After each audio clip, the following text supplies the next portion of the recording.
At 6 o'clock, well, I'm going to repeat myself a little bit. I see a lot of very familiar faces here, and it's really exciting in these days where we can't socialize. And for any of you that know me, that's something that I really enjoy doing. I think I'm pretty good at networking and connecting people, making sure that interested parties that come from different backgrounds can have a chance to connect. I think that that's probably one of the foremost things that I get out of the venture forum. It's hard to measure how people connect and how they're have the ability to get offline after the venture forum, and then all of a sudden, wow, something happens, you know. So it's pretty exciting to see you all. We don't really have time for introductions tonight because of the crowd, but I'm here to welcome you. My name is Ron Fraser, and I'm the chair of the Venture Forum, and I've been in that role for a few years. We've gone through some serious transition over the last couple of years, and I think all of us are probably aware that 2020 was hopefully something we never see again. 2021, we're looking to have a lot of positive action and results and content and mentorship opportunities, as well as mentee opportunities, and hopefully develop as a gateway for the entrepreneurial ecosystem in central Massachusetts and beyond. We really do have a lot of very bright people and interesting people and folks that when you get to know them beyond their business, they're just a lot of fun to be around. So I can't tell you how excited I am here. We have a special thanks, of course, for the participants. We've got Centauri, Third Room, Transpsychos, Sammy Ops, Run Buddy, Growbox, and I'm not sure if I'm going to butcher this last name here, but Phoenix Natural Skincare, and they're all going to be presenting this evening. Let's see. Are you doing the slides, Mark? Yep. Okay.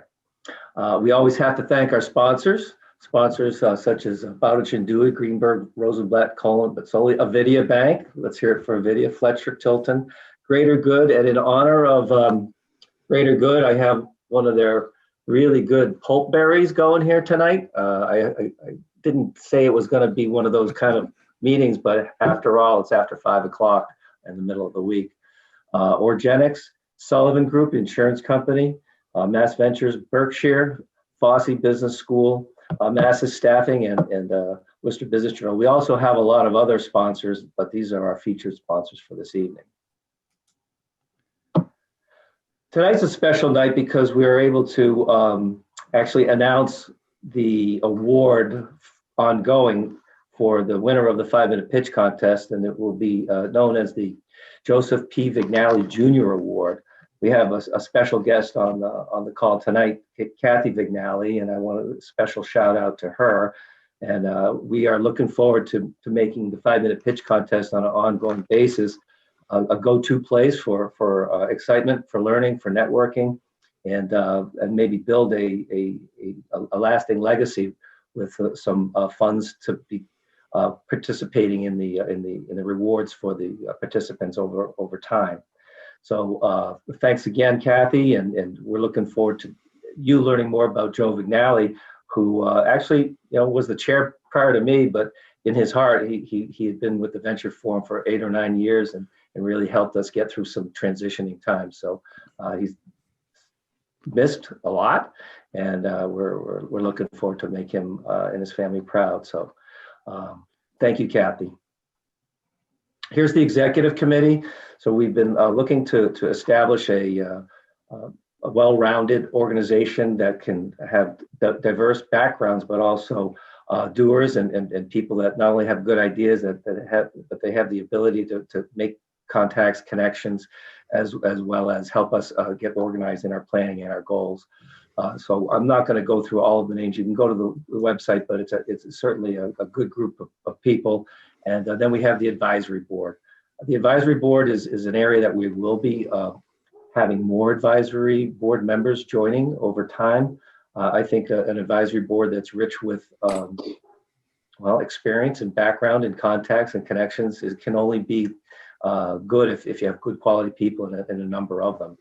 These folks will be called on over time to be part of the mentorship program.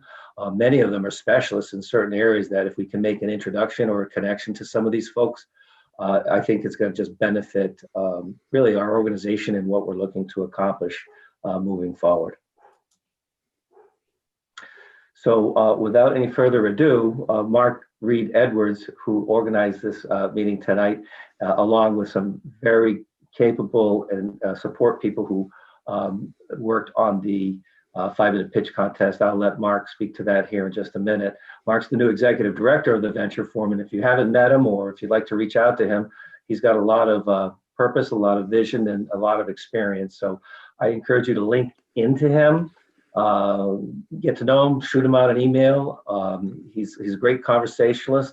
He also knows a lot of people and has quickly been able to have tremendous outreach to a lot of the business leaders and organizations in the area, as well as bring some folks from not just locally, but all over the country to help us with some of the mentorships. And I think the contacts are just tremendous that Mark has. So I'm going to turn this meeting over to Mark, and we will be listening. And I think Mark will give you the setup and what's going to happen next. So thank you very much. It's great to see everybody. Thanks everyone for being here. I really appreciate it. It's the 5-minute pitch contest, which has been on the calendar for a long time. Before we start, I'd like to ask you if you are a member or if your membership has lapsed. So if either of those have happened, head to theventureforum.org, sign up to be a member, or click up, which is down at the bottom left, or click up at the bottom, the top right, and log in and renew your membership. Membership organizations obviously thrive on members, and we welcome all of you. Before we get started, I want to kind of paint the picture of how the 5-minute pitch contest works in with everything that we're trying to do at the Venture Forum.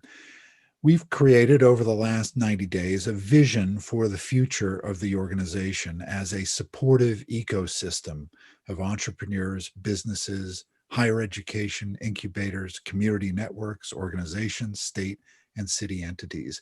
And we want to focus on mentoring and resourcing.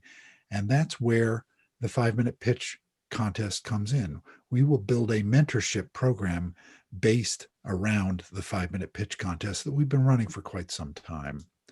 And that mentorship program will start in March. We call it TVF Guides. We'll run over 3 seasons, spring, summer, and fall. And the participants in the 2021 mentorship program, TVF Guides, will be entered into the 2022 5-minute pitch contest.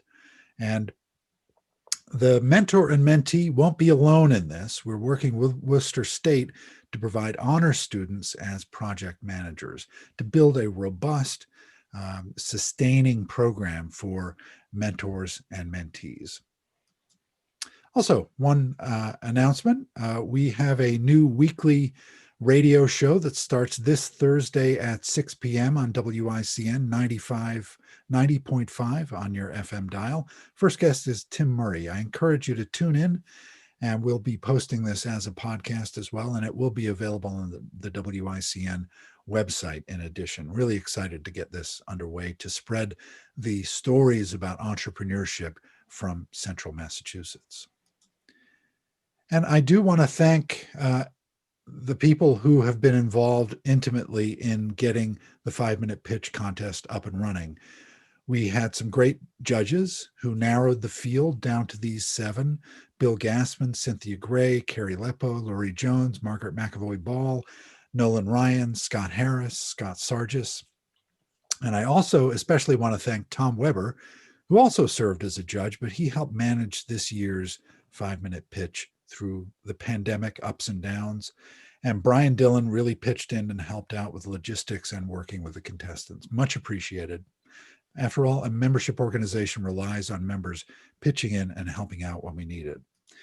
Okay, before we get started, audience members, please mute your microphone if you haven't already. And we have 7 contestants today. There'll be no judging, and we will have a roundtable at the end if you have questions. But I want to keep the flow going from presentation to presentation.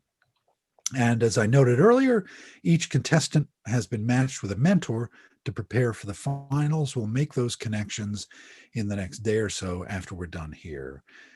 And I'm running the slide deck. So pitchers, when you want to move to the next slide, please tell me. And I'm going to adhere pretty strictly to the time of 5 minutes. I'll be the timekeeper, and I'm going to use my iPhone to time people. We'll probably get more sophisticated when we do the event in March. All right. And my first pitcher is Tyler Cianti, the founder of Centauri. And this is from Centauri's application. Centauri is a web platform that guides marketers and founders on how to do SEO effectively and empowers them to build a strategy that works unlike leading SEO software, which is too technical for the average marketer. They have a blended, intuitive SEO software with education to empower teams to get more traffic from Google and grow. This company was founded in 2018 and is currently based in Worcester at the Work Lab. Tyler, take it away. Hey. Hi, everybody. My name is Tyler Cianti. Good evening. I'm the founder and CEO of Centauri. And to begin, I would like to start off with a short story. You go to the next slide. Everybody, meet Mary. Mary runs the marketing team for a consulting firm in the Boston area, and she's been given a pretty simple task to start off 2021. Get more traffic to the firm's website. That's a pretty common goal, especially as businesses are making that jump to be online. But Mary's got a pretty big problem. So, next. Mary doesn't know what to do. Well, that's not entirely accurate. She does know what to do. She's trying out inbound marketing. She's blogging, she's posting to social media, she's tried advertising, but it's not working. Mary feels like she's spinning her wheels because she's spending all her time guessing what her customers care about. Next. Mary needs insight. She needs insight and visibility into what her customers care about, the questions they ask, the type of content they are looking for, and what will move them down that funnel. Next. And Centauri provides that insight. Centauri empowers people like Mary, giving them insight and visibility into what their target customers care about, what they're looking for, so that way they can create a focused and targeted content strategy that gets them out in front on search. Next. You see, Centauri is a new type of SEO platform. It's one designed to give Mary insight so that way she can make an impact with her content marketing. Next. And Mary does make an impact. Mary's able to use Centauri to immediately start leveling up her content strategy. She's able to improve her content so it can be better understood by Google, and she gets an immediate rankings boost. She's able to understand and research the questions her target customers are asking, what they care about. She's able to demonstrate to her team which content's performing the best and why, and where they should focus their efforts. And she's able to ensure that every blog post or landing page is in the best position possible to rank before she publishes it. Next. Centauri helps businesses like Mary's. These aren't in the Fortune 500s. They don't have massive SEO teams or huge content farms, but they are businesses that are willing and able to invest in SEO as a channel. There's around 95,000 companies like this in the United States today, making this a $570 million market opportunity. Next. We're a team of people who are passionate about SEO and helping businesses reach their goals. I founded Centauri in 2018, and I have over 5 years of digital marketing software experience from HubSpot. In 2018, Centauri was chosen for Startup Worcester's cohort, and then in 2019, we were accepted in the WPI Tech Advisor Network. I'm joined by Jonathan Allen, who has over 15 years of SEO experience. Jonathan helps us set our product vision, roadmap, and go-to-market strategy. John Morton helps us manage our content marketing interns. And then Tom Whitkin, who has experience in across tech as a product marketer and CMO, who we met through the Tech Advisor Network, is our board member. He helps us set our business vision and strategy. Next. Now, Centauri offers 2 plans. There's Grow, which is $100 a month, and this is a self-paced option. This gives you access to our software, educational tooling, so that way businesses can immediately implement it and get going. For businesses that want to kick things up a notch, though, there's Accelerate. For $500 a month, this is an immersive experience that combines our software, community, and education all in one. For companies that need a little bit more of a one-to-one touch, we also offer coaching, consulting, and content creation services. Next. By 2023, we expect to scale up to 3 million ARR. And you might be wondering, hey, Tyler, this is a pretty nifty graph, but are you actually going to get there? Is this growth possible? And I'll show you in the next slide. Now, when we look at the landscape of solutions for SEO, especially for people like Mary, there's a range of trade-offs between ease of use and affordability. Now, the common SEO tools are sold to SEO specialists. These focus on the technical side of SEO, providing big data, lots of numbers, and ultimately, this is pretty confusing if you're not an expert. Typically, people like Mary outsource this work to a consultant or an agency, but this gets extremely expensive, especially for businesses making the first jump online.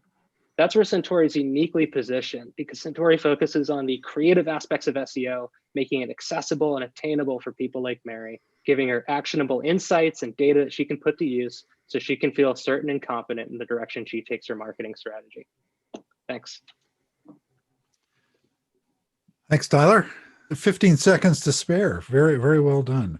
All right, let's move on. And we are now going to hear from Ife Jean from Third Room. He is the co-founder and CEO, and this is from their application. Third Room is a social networking platform for curating deep relationships between industry and schools to unlock access and opportunity. Using social network analysis and predictive analytics, we selectively curate introductions between teachers, students, adult job seekers, and local career professionals.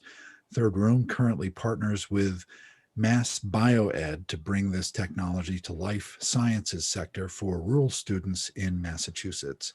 Ife, take it away. Thank you, Mark. Good evening, everyone. So my name is Ife. I'm a doc student at the Harvard Grad School of Education. So before grad school, I worked in sales for a VC-backed edtech company. I'm the co-founder of Third Room. As Mark mentioned, we're a social networking platform for students, teachers, and industry professionals. Our particular focus is on the biotech life sciences sector. Next slide. I like to first set the stage here in terms of gaps in STEM. Right now, there are about 2 million unfilled jobs in STEM, and these vacancies result in over $1 trillion in unrealized revenue for companies. So the question is, what's being done about this? Next slide. So there are a ton of players tackling workforce development, but there's one thing that they're all missing. All of these companies tend to focus on skills building, but here in Massachusetts, we've actually seen very little movement among students who track into STEM-related careers, especially in rural regions. So there's a root issue here that isn't being addressed, and schools don't know how to do it.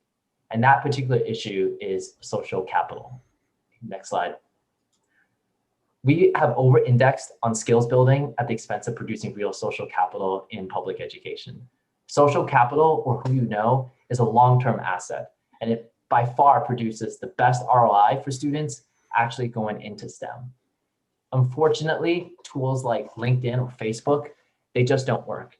They perpetuate exclusivity and information asymmetry for purposes of public education. We need a tool for democratizing social capital. So next slide. I'd like to walk you through a mental model of how this works. Imagine that you are 16 years old again, or some version of your younger self. So take a moment to just put yourself there. Now imagine, what if we could harness big data to match you with connections all over industry who are willing to talk to you? Furthermore, we would know what connections are most likely to be impactful for you based on millions of other 16-year-olds who are just like you. Next slide. This is the basic concept behind our platform, which is currently under development. Students, teachers, and industry professionals will have accounts on Third Room. They'll be able to find each other and also feed into our matching algorithm, which we'll use to enable these connections.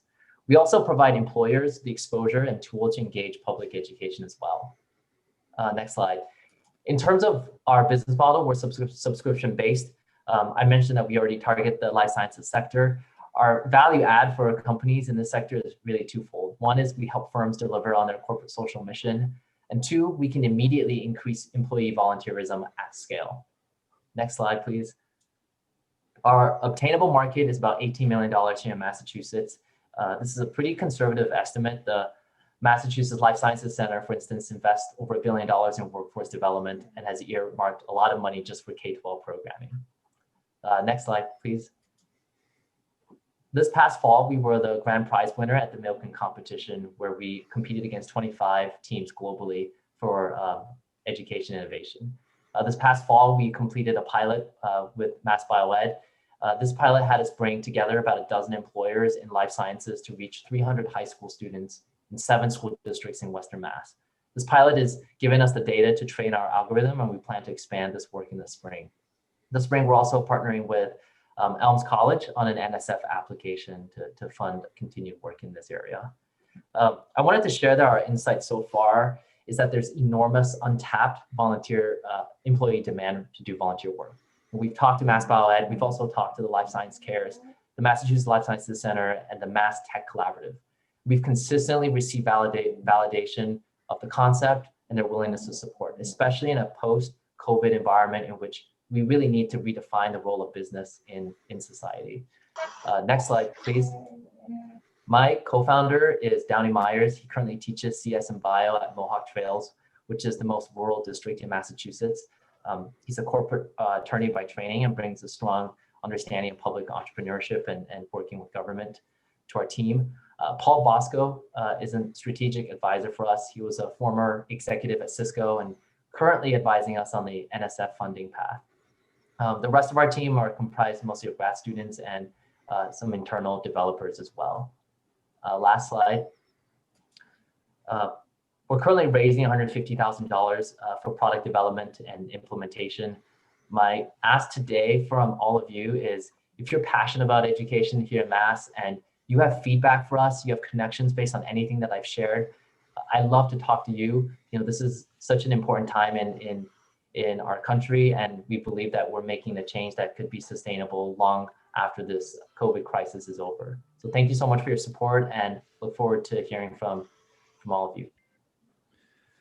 Thank you so much. That was great. Let's move on to Transcytos and Otto Prohaska, the founder and CEO. And from the application, it says Transcytos LLC is a human therapy instrumentation company. Our platform technology enables personalized therapies through modification or transfection of the patient's own cells. Transfection allows the introduction of biomolecules such as DNA, RNA, and proteins into cells to correct genetic defects and enhance therapeutic capabilities of human immune cells to combat and cure devastating diseases.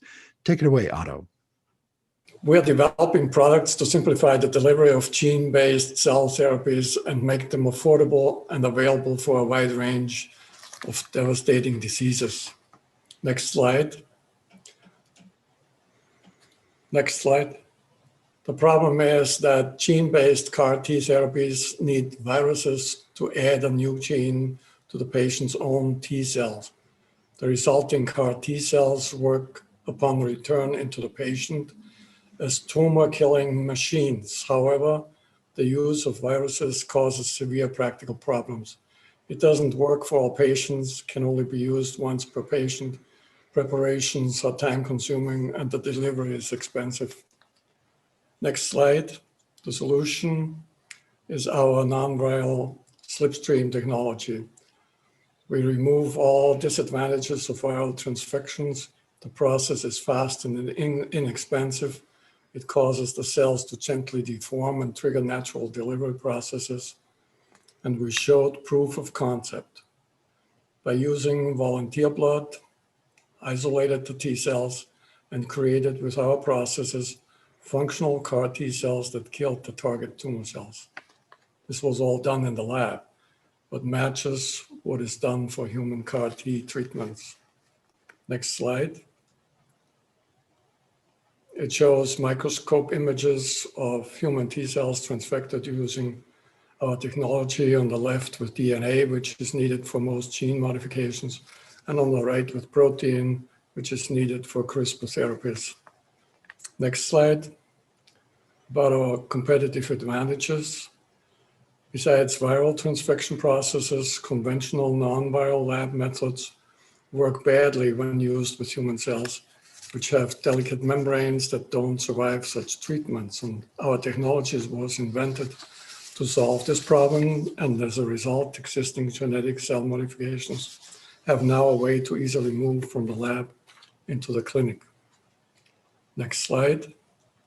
Our business strategy is important for a fast and successful commercialization process.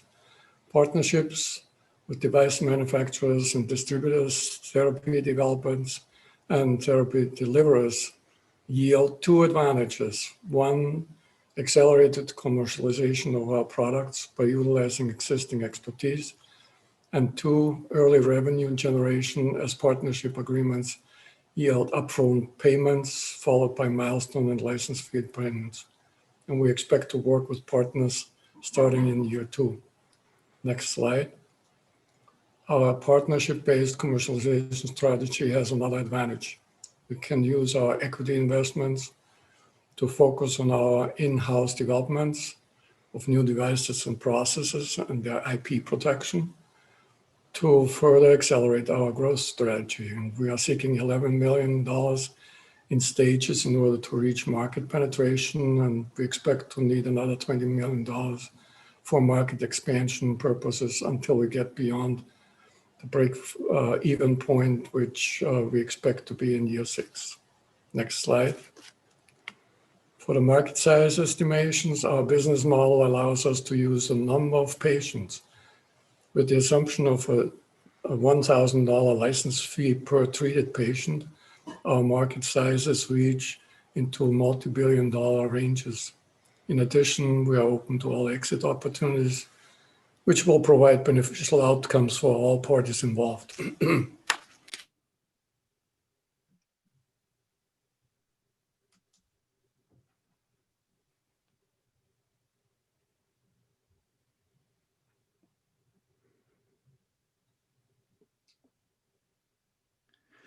Otto, I think we lost your audio.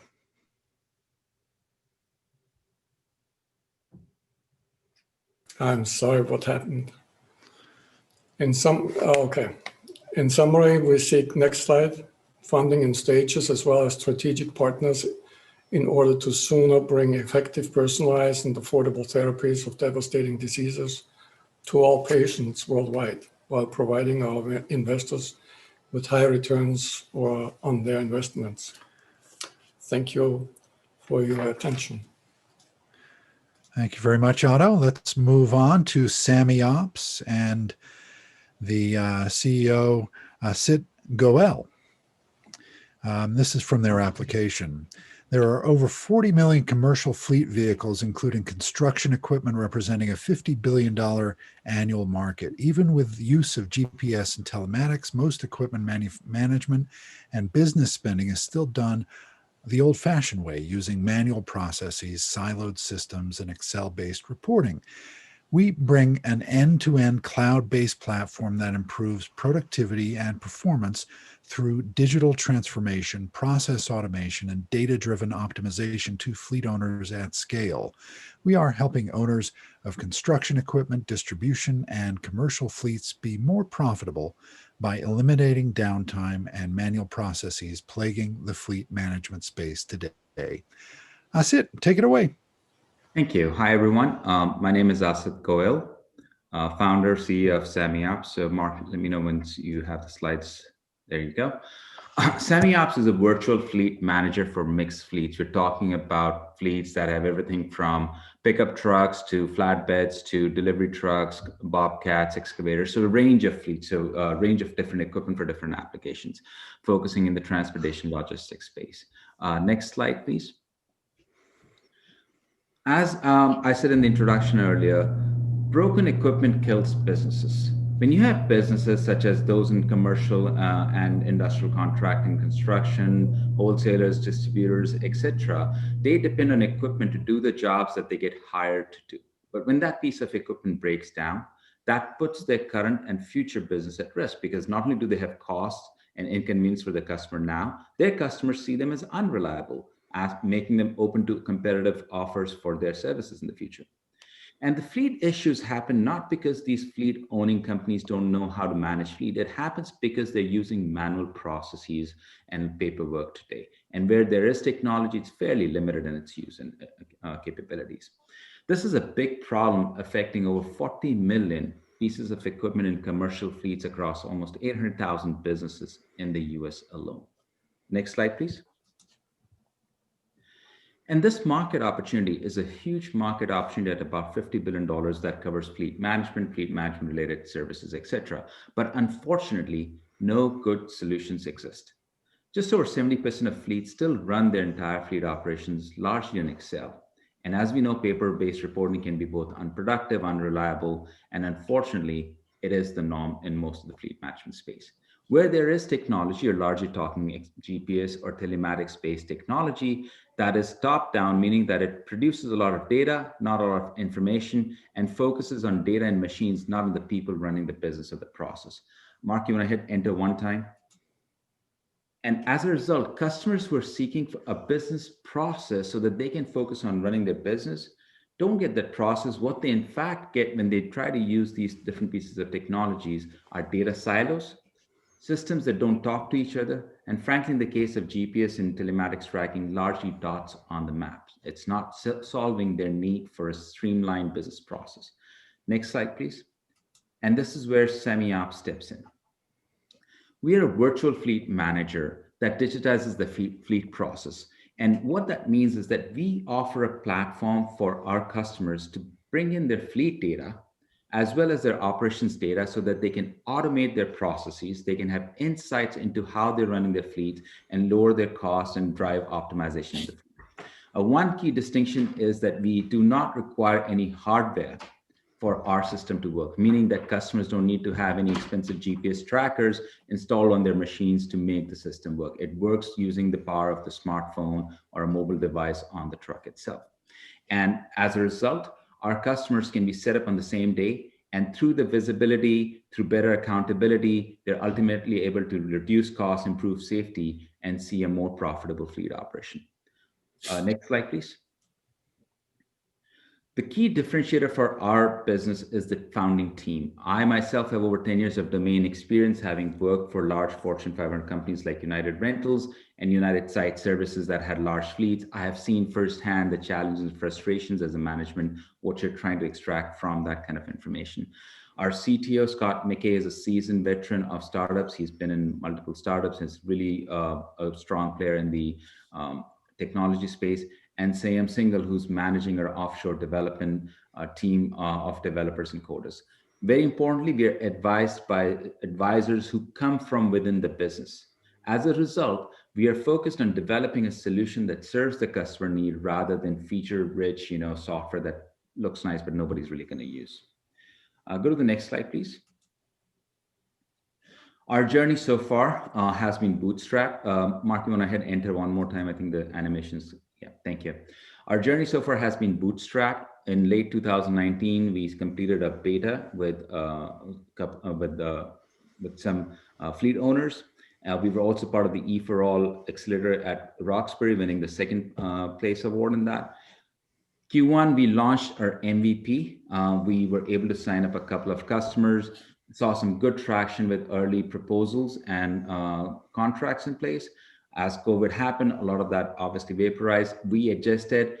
We moved to take this time, especially in the second quarter, to focus on getting some of the technology debt out of the way, fixing the product that we had based on the early data we had from our users. And we were in Q3, we were part of the Mass Challenge Boston 2020 cohort, as well as winner of the Top 50 award from TIE Silicon Valley in their virtual conference in Q3. Q4, we shifted. That's 5 minutes. That's 5 minutes. If you want to finish your thought, go just go last right ahead. point there that on Q4 we've shifted focus to New England. We've signed new customers. And go to the last slide, please. Our mission remains on simplifying fleet management. Thank you. Thank you very much. We're on to RunBuddy and Scott Sutter, co-founder and CEO from RunBuddy's application. RunBuddy is a passion project. In 2018, after several high-profile murders of female joggers, My wife Ruthie and I were compelled to do something. We realized that the market did not provide a smartphone app that would privately keep a runner in constant connection with a friend or loved one. Run Buddy was our answer. Take it away, Scott. Good evening, everyone. And first off, before I begin, thank you to everyone at the Venture Forum for hosting the 5-minute pitch this year. My name is Scott Sutter, and I'd like to introduce you to Run Buddy. It's a smartphone safety app that is owned and developed by my wife, Ruthie, and I. Run Buddy is entirely Ruthie's idea. That's why she's the CEO. In 2018, while out for a run in the state forest, she came up with the idea. At the time, there were several high-profile murders of female joggers in the news. As good stewards of the running community, it affected us deeply. So that was on our mind. So she's out by herself in the woods. She returns from a run. She kicks open the door, and she immediately pitches me this idea of a smartphone app that would keep her in direct and real-time contact with me while she was out for a run. We both thought it was an amazing idea, so we started looking into the marketplace to see what existed. Surprisingly, nothing was really there. There were several apps that kind of had a safety feature, and none of the apps were at a price point that we were aiming for. So we decided to continue. Next slide, please. Some of the stats were staggering. In 2016, there were 3 women that were killed within 9 days of each other while they were out for a run. Just this past summer, in 2020, 2 women were killed within 2 weeks of each other while they were out for a run. Next slide. It's estimated 122,000 runners each year are struck by a vehicle. Outdoor Magazine, back in this past December, released an article that said, at the time of the article, 750 cyclists had been hit and killed by a vehicle in 2020. Then we constantly see especially our female joggers that are continually harassed and intimidated while they're out for a run. So as we looked at all these statistics, we knew we had to do something, and that's where we came up with Run Buddy. Next slide, please. Next slide. So here's how it works. There's automatic alerts and manual alerts that Run Buddy generates. And it's all based off of GPS on your phone. Once you start an activity, your buddies will receive an alert that you've begun an activity. So they can begin to track you in real time on a map that appears on your phone. If you begin moving too slowly, maybe you've taken a fall, you've been attacked, you're suffering a medical emergency, an alert will go out. Conversely, if you start moving too fast, maybe you've been abducted, an alert will go out. If you need more discreet attention, you can push an on-screen panic button that will get a message to your buddies for them to check on you immediately. Next slide, please. So here's how you use it. You open up the app, you select your activity, you select the people that you want to follow you. So it's very private. You select the people that you would like to follow you during your exercise, and then you begin. Once you begin the exercise, that's when those automatic and manual alerts can begin to be triggered. Next slide, please. When you're done, simply hit end. Automatic alerts go out, letting your family and friends know that are following you that you have arrived safely and you're done.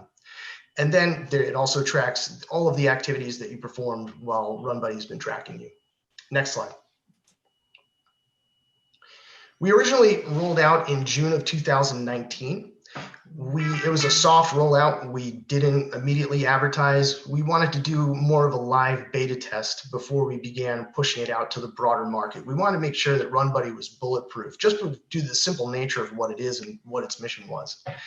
So over this past summer, when we were all supposed to be exercising independently, it was a perfect time for us to make a bigger market push. So we began with some simple word of mouth, peer-to-peer advertising. We did some ads online. We sponsored the Runner Safety Awareness Week, which we'll be doing again this year down in New York City. And we also hosted a few virtual distance races. Next slide. Most importantly, we brought on Kelly Herron. Kelly was unfortunately made famous because she was brutally attacked while she was out for a run, while she was training for a marathon. When Kelly found out about Run Buddy, She was so impressed with the product and believed in it so much that she became a shareholder. There's no better testament than Kelly Heron for Run Buddy. Next slide, please. So that's our team. Ruthie guides us. Kelly's the face of the company, and I'm the guy that connects the dots. Next slide, please. You're at 5 minutes. You can finish the slide. Okay, and here's our goals moving forward. Thank you. Wonderful. Thank you so much. And we are on to GrowBox with VP of Marketing, Mark Prince from GrowBox's application. GrowBox is a democratizing agriculture by empowering small farmers to leverage precision crop data to automate and optimize their greenhouses for increased profitability, no matter the size of their operation. Take it away, Mark. Hello, everyone. I'm Mark Prince, and we are GrowBox. We are democratizing agriculture by empowering small farmers. Next slide, please.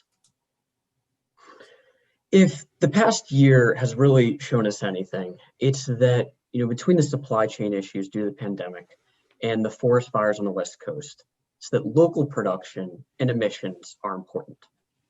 Unfortunately, small farms have a hard time producing consistent yields and accessing markets, limiting their impact.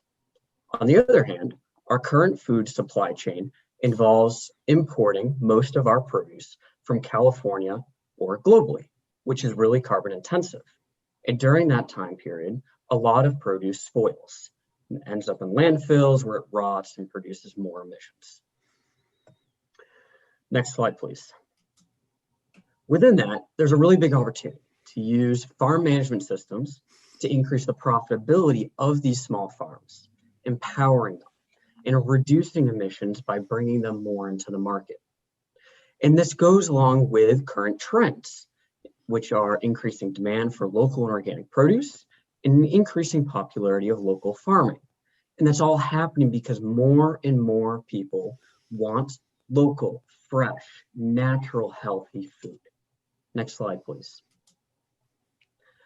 We are addressing this opportunity through farming as a service, where we sell a suite of sensors and then provide the software as a subscription to allow farmers to accurately monitor their crops, know exactly what's happening in real time, and control the environmental conditions in their hoop house or greenhouse.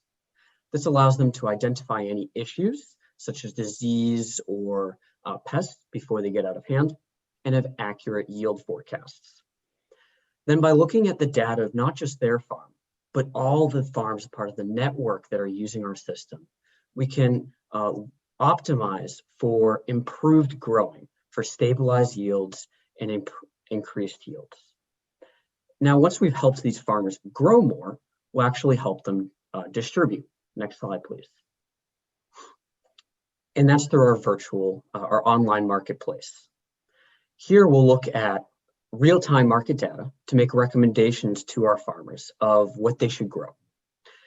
And then bring all these farmers together as a virtual co-op so that they can together supply consistent supply of a wide variety of crops so that they can work with local and national distributors. Next slide, please. What do they do now?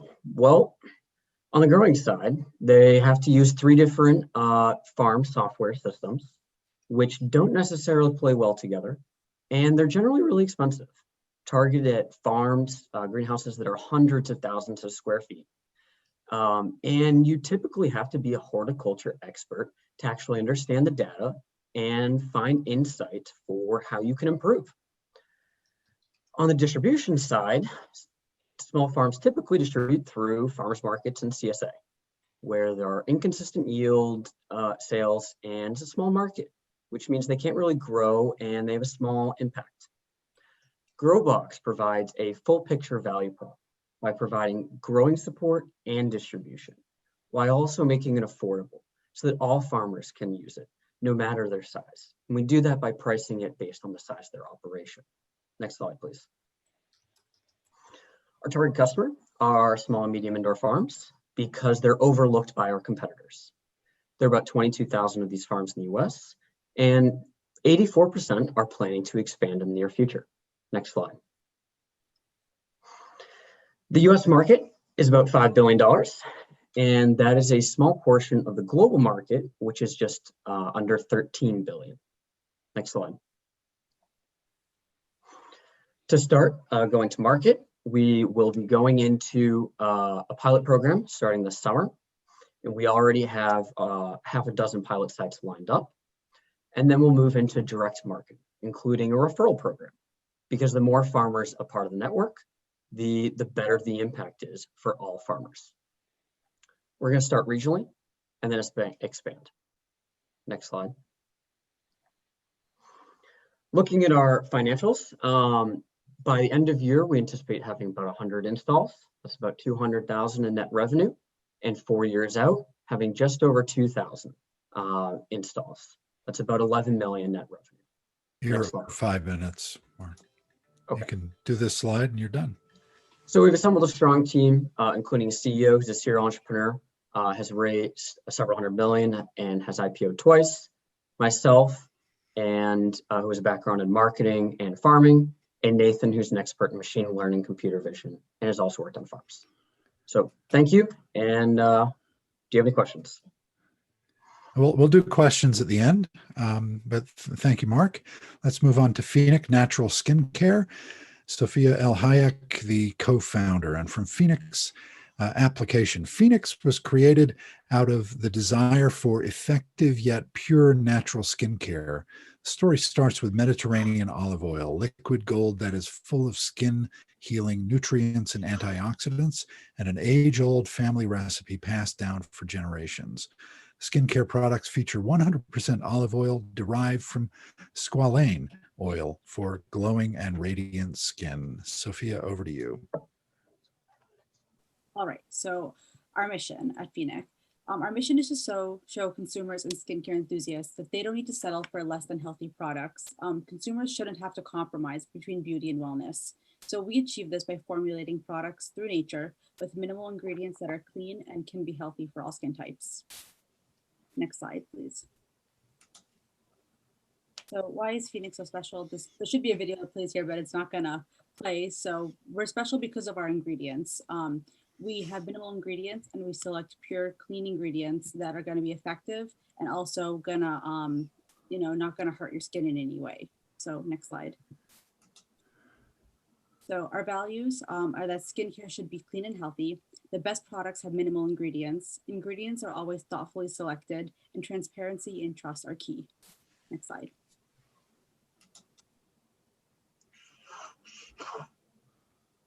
Why does this all matter? So consumers now have become more demanding. They're smarter and they care about ingredients. They know what's in products and they read labels. Products should be effective, but not at the cost of wellness. So there's a lot of products now in the market that have questionable ingredients. The labels are lengthy, difficult to understand. There's a lot of additional ingredients in there that don't necessarily need to be in there. They're fillers. And some of the actives can actually be harmful for skin in the long run. So this is because the beauty industry in the US is very loosely regulated as opposed to Europe, where in Europe, over 1,300 ingredients are banned. In the US, only 11 are banned. So there's a lot of ingredients in the market that are actually, they could be harmful and they're not very good for your health. Next slide. So why olives? So olives for us is kind of like the building block of our products. And this is why we chose them. So there's antioxidants and compounds in olive oil that restore smoothness to skin. They protect against ultraviolet light and UV radiation. They protect skin from premature aging and protects or prevents free radical damage to the skin. So our hero ingredient is called squalane oil. So this oil is actually further derived from olive oil. So it's this, we pull it out and we have a more concentrated version of it. So this dry oil is fast absorbing. So as opposed to sitting on top of your skin, it actually gets absorbed into the skin and doesn't leave a greasy residue. It's hydrating, protects the skin's moisture barrier, prevents irritation, balances oil production. Those are just some of the benefits of it. And so why is this a good ingredient? It's because our skin actually produces a form of squalane oil. But as we age, this source decreases. And that's why as you get older, your skin will dry out and wrinkles will start to form. It's because we have less of this oil basically protecting our skin. Next slide. So this is showing the products that we have. So we make most of the products ourselves and in-house, actually all except for the crystal roller, which we source and we brand. But we have the oil cream moisturizer, which was our first product. We've got jasmine oil, a rose oil, the honey oat soap, and the roller, of course. Next slide. So the industry landscape. The global skincare market is worth about $130 billion. And by 2024, it's estimated to grow to over $180 billion. And just the US alone is $30 billion. So it is a huge market. Next slide. And right now, in the beauty industry, skincare itself is growing. And it's a category that's gaining a lot of traction because people aren't going out as much. So they're spending less on color cosmetics, but they are spending more money on taking care of their skin and self-care and doing, at-home spa routines because they figure I'll take care of my skin now so that later when I go out, I can look my best. And so we're playing to this category at the moment. So this is where we sit in terms of our competitors. So we are skewed more towards cosmetic skincare. So it's skincare that's not, prescribed by a dermatologist. It's something you can pick up in a beauty retailer. And so we're a little bit higher, not so much mass market like at a drugstore, but more towards the luxury that you'll find at like a specialized retailer like a Sephora, maybe even like a Nordstrom. Next slide. So this is just some numbers of our products. So it costs us between $3 to $7 to make a product, and we sell anywhere from $14 to $40. So there's huge potential, and this is pretty much average for skincare products. So we fit into that, which is great. And our cost to acquire customers at about $19. Next slide. So right now we're rolling out our ambassador program. Our consumer is the Phoenix woman. So it's for women who are looking for different kinds of skincare. So they're not, they're moving away from traditional methods of products that could be potentially toxic or harmful, and they want more natural alternatives that are going to be effective, budget-friendly luxury in like their everyday life. Next slide. These are some testimonials as part of our influencer program. We've been getting a lot of positive feedback, and it's kind of has this snowball effect. We start off with a few influencers, and now, every day we keep getting people reaching out to us about wanting to try our product, which has been fantastic. We're at 5 minutes. I'll let you wrap up. Okay. So there's just some social media numbers, and then I think there's a slide coming up of the team. So the founder, and I have Jessica does business development, social media, Alicia for creative, and then Andrew for our development. Thank you. Thank you so much. All right, we are at the point in the program where we can have a roundtable discussion. If there are any questions for the people who pitched today, or if there are any general kind of comments, have at it. Ron, you're always good at leading these discussions. So do you have any thoughts? I'm not how good I am at any of these things, but yeah, well, great job, everybody. I will say that we used to call this, or some have called it, it's like Shark Tank without the celebrities. So here we are. We just had a few great presentations for some very thoughtful people. In terms of questions and answering. I think that if you have a question, speak up, and we can actually have a discussion. And I'm sure there's one or two that have some questions. And if you want to unmute yourself and ask, go right ahead. Dave Hall. Sophia, I'm really interested in what your current traction is, and as far as initial sales, as well as kind of your go-to-market strategy with certain channels. Really like to hear more. Okay. Yes. So right now, in terms of our being in the market, we do sell on our website. We sell through dropship on a website called Beauty Bridge, which is online only at the moment. We are also on Amazon FBA. So we have products sitting in the warehouse at Amazon, and it's fulfilled that way as well. And we're mainly building our traction right now through social media. That influencer program is working for us. And then prior to that, we actually did some paid sponsored ads via Facebook and Instagram. I can actually pull up my numbers on that. So in the past year, we got over about 660,000 impressions. We reached about 260,000 users. Our cost per click is about 55 cents. And so we do actually have, I want to say, about 1,500 followers, and we have about maybe 300 users right now between paid and unpaid. And that doesn't include PR product that we shipped out. We've sent out hundreds of product to different events. Actually, we did sponsor a film festival in Los Angeles called Cinema, and we sent about 100 products to be in their VIP goodie bags. And various celebrities actually got the products. Kelly Osbourne hosted the event. Good. Any other questions out there? Question for Growbox.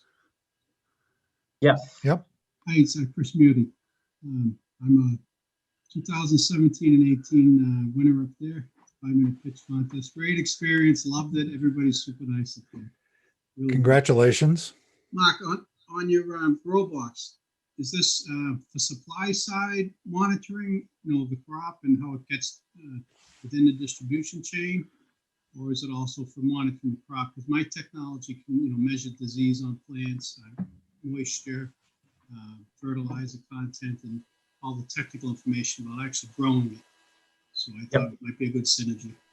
Good question. And it's more so on the looking at what are the exact environmental conditions, humidity, temperature, light level, as well as controlling light level, temperature, humidity, the watering cycle, and nutrients.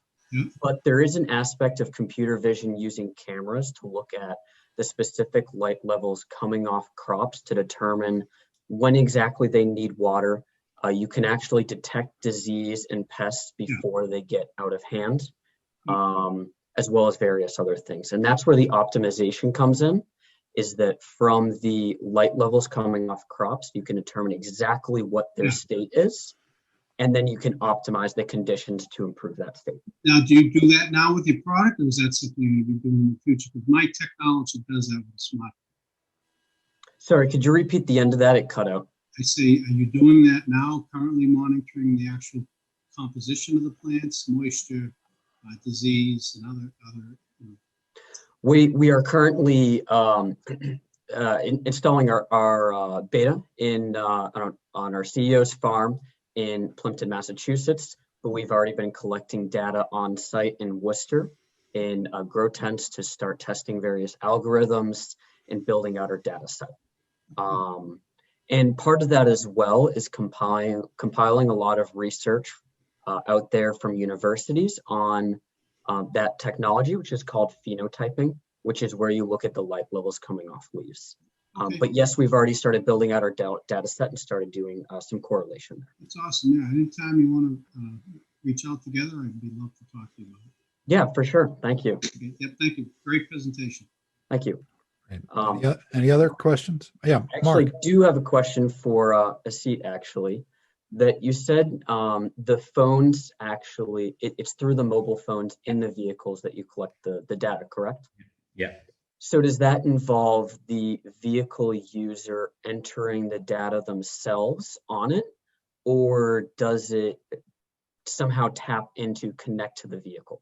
No, so we're not connecting to the vehicle. This is data entry that is using the smartphone to replace the paper forms that these guys are doing. And also we can collect some incidental data in terms of what a GPS allows us to collect on the speed of the vehicle or sharp braking, things like that. We haven't really pursued that path because the focus has been more on, hey, I may need to make sure my daily inspection has been done, or is there a service ticket that needs to be addressed? So the focus has been more on business process enablement through digitizing their forms and data collection process. Gotcha. Okay. Thank you. Thanks. Anyone else? We're at 7 o'clock, which is when we were scheduled to end, but it seems like there may be some more questions. So anybody else?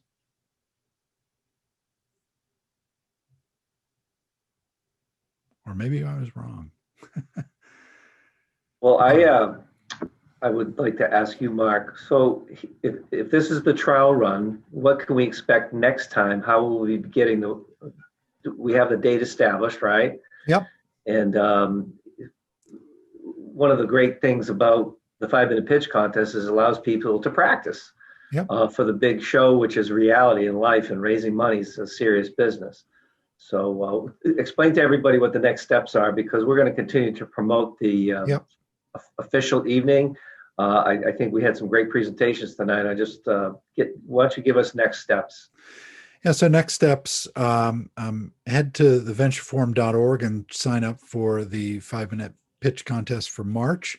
It's right there at the top of the page. And what's happening next for the people who were involved today is that they will be paired up with a mentor, and they will have, approximately 8 weeks to work with that mentor on strategy, and then fine tuning the deck and financial numbers, whatever is involved in that. We've identified a great group of mentors who will be working with these entrepreneurs over the next 8 weeks. And I'm really excited about this because it is kind of the beginning of our mentorship program.